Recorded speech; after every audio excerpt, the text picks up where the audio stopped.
What's happening, Tubesters? This is a Two Stangs production. I'm your host, Two Stangs. Today we're going to take a look at this 1929 Ford Model A. This is what I'm calling the original Ford Hot Rod. Let's check it out.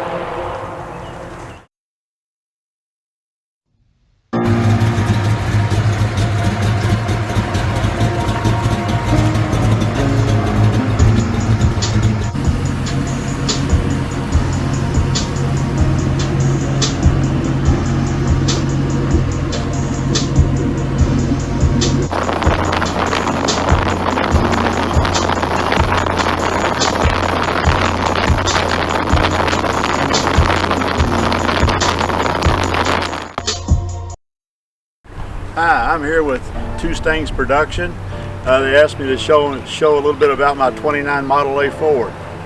I purchased the car in 1959 for around $150. Since then I've rebuilt it probably 3 or 4 times. It's painted with black single stage urethane paint, DuPont. The top has been chopped 4 inches. I did all the work except the upholstery and the transmission. It has a 32 Ford gas tank, and on the gas tank it has the license plate that's been hand painted on, airbrushed actually. The gentleman actually put black around the white letters to make it pop so it wouldn't look like a decal. Beneath the window here is the 3rd brake light, and it has turn signals in the brake light. Of course, these are the brake light bars, and this is a 32 Ford gas tank that I put on this Model A Ford. The Model A has been, the frame has been narrowed 2 inches and raised 2 inches. By doing that, it enabled me to lower the car an additional 2 inches. All right, the glass in this car is all tempered glass. It's 20% gray. The windshield is 20% green, and it is safety glass. It has power windows, air conditioning, heat, defrost. Removed the rain gutter.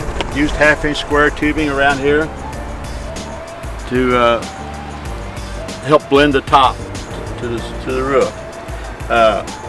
It has turn signals in the mirrors, as well as having turn signals in the grill shell. Has halogen lights, and the grill shell is a 1932 Ford grill shell. I shortened the grill shell 1.5 inches, and after doing that I extended the hood out 1.5 inches, where you see that the headlight bar is actually going through the grill shell. So you can see that right there.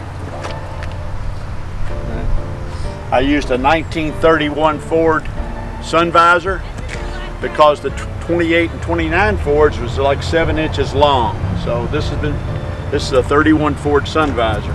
It has 16 gauge steel underneath this. The roof is all 16 gauge steel, has 1/2-inch square tubing, 1/8-inch wall to put it in. I did every bit of the work. The windshield again is green, 20% green, and I used Cadillac rubber seals around the perimeter of it so it would blend good. This hood was extended out 1.5 inches longer than the original. I made it out of 16 gauge steel, as well as the side panels. And absolutely everything you see. Going along with the outside of the car, let me show you a little something here.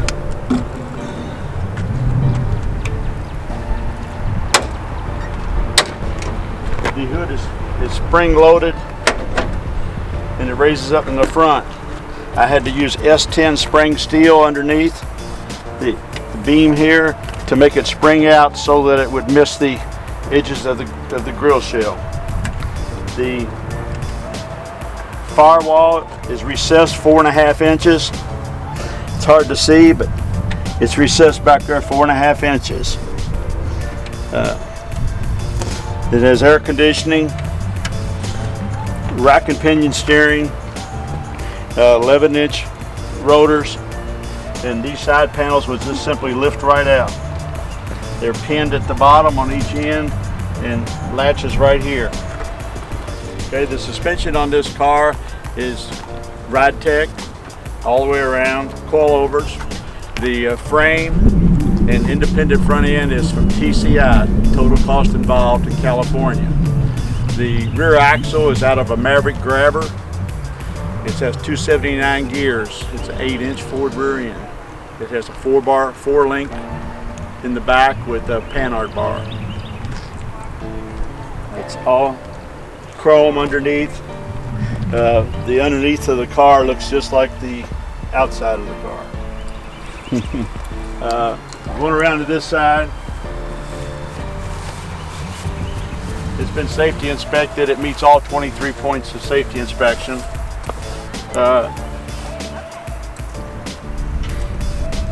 The dash is a 1932 Ford dash. All right, this is the inside of my Model A. It has a 1932 Ford dash. The gauges are all auto meter. It has turn signals left and right.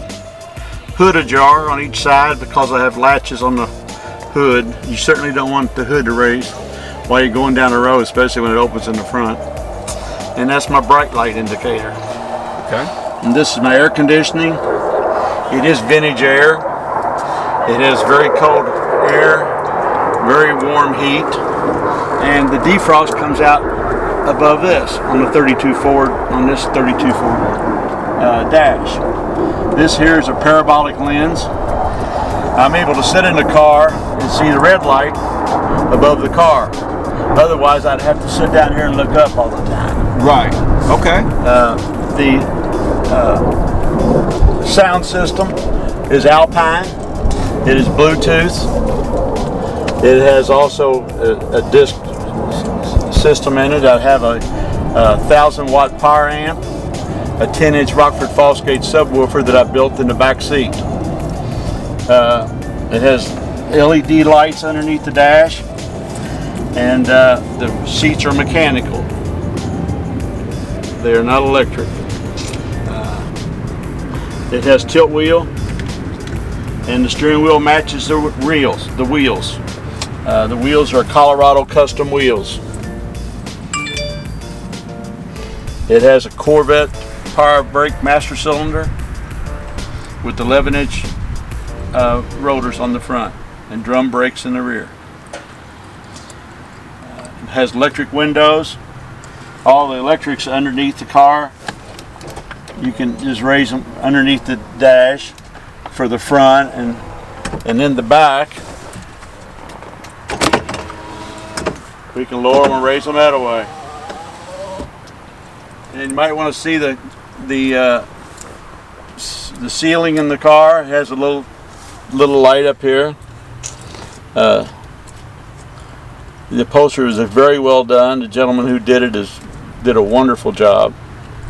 I'm very appreciative of it. It's been built for a very long time. Okay. The bottom of this dash, by the way, is I had to add this piece of steel just so I could run air conditioning, and you did so that you wouldn't see all of the various components underneath. This little radius piece right here is actually a gas line. I actually slid it up in there and welded it on so that I could go around this and everything. Of course, the weave floor is out of a Mercedes Benz, and the leather is called pleather. It's very comfortable, and nobody sits in the back seat. All right. Would you like to go for a ride? Sure. All right, I'll shut the hood.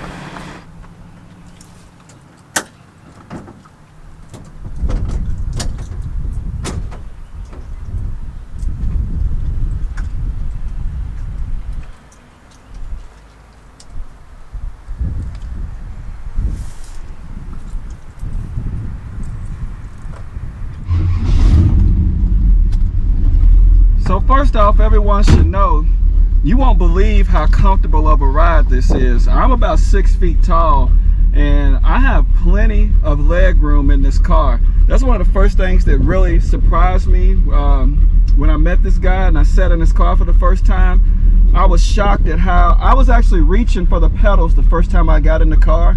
I've got a little more room in here than I do definitely my Foxbody Mustang, but also I've got more leg room in here than I do in my SN95 Cobra. So I always was skeptical of these because I thought you just felt crammed up inside, but I was completely wrong. You've got plenty of room in these things, and especially you've even got backseat room as well. But most of the times when guys are hot rodding, it's only 2 people, and this is what I would call a big coupe. If you're a tall guy, fairly big guy, you'll have plenty of room in one of these cars.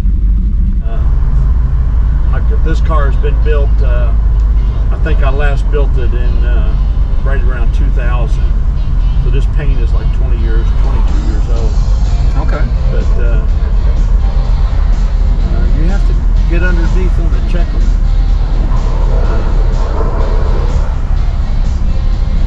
Just to make sure that everything stays the way it is, because it is hand built. Right. You know, it's not a production line car where they have torque guns and checking every little thing. Right, right.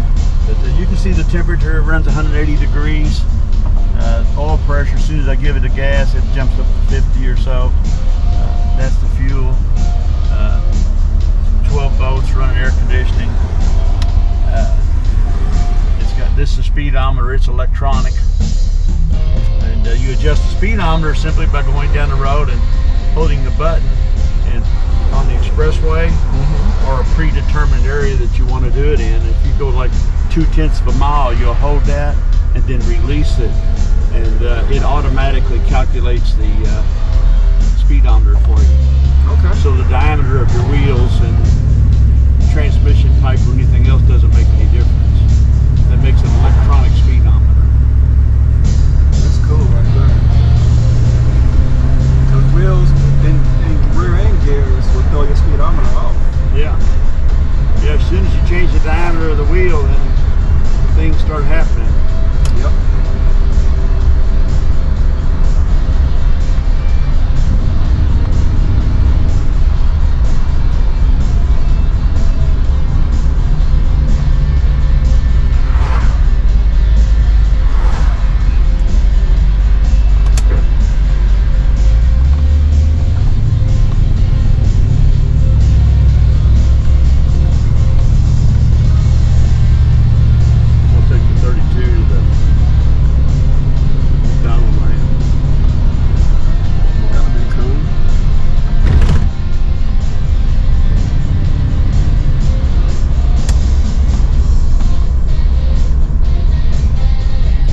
Does the wife like to ride in the most?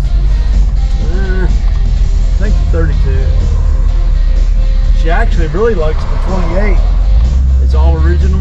Oh yeah, that's a fun car. You know you're in a car when you're in that. Of course, this car here is what, 93 years old? Right. Yeah.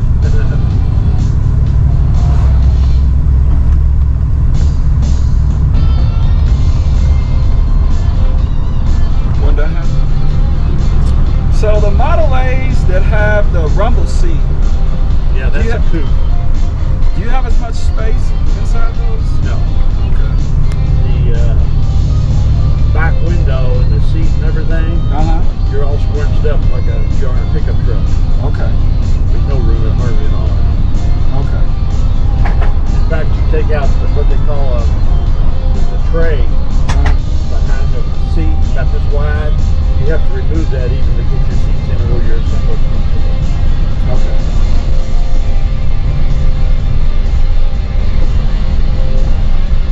So those are called coupes. Yeah. So what do they call these? Sedan. Really? This is a Tudor sedan. Okay. And then you have the coupes. And some of them have business coupes. Business coupes in the 30s, 36, 37s and stuff like that, they didn't have back seats in them. That's why they call them business scoops. The businessmen were able to put their suitcases back there. Okay. So what do you call a highboy? A highboy is convertible. Okay. It's a convertible, and they don't run the fenders and running boards on them, and you can see all the suspension and everything. Okay. All they are is it's like a tub. Right.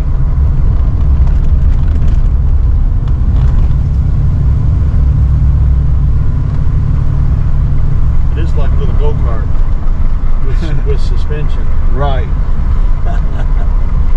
So, what frame is this called? This is TCI. TCI frame. You mentioned that. It's called Total Cost Involved. It's from California. Do some people put these on Corvette frames? No, not that I know of. Okay. They put them on 32 Ford frame rails and things like that. So you almost have to go with a custom fabrication. If you want something really nice, you know, when I was real young, I'd actually built this out of a 2-inch by 3-inch rectangular steel, box steel, and used a Corvair front end and a Camaro rear end. Okay. Rode like hell and drove just as bad. Well, that ain't good. Nah, so after a few years, I bought this TCI running gear.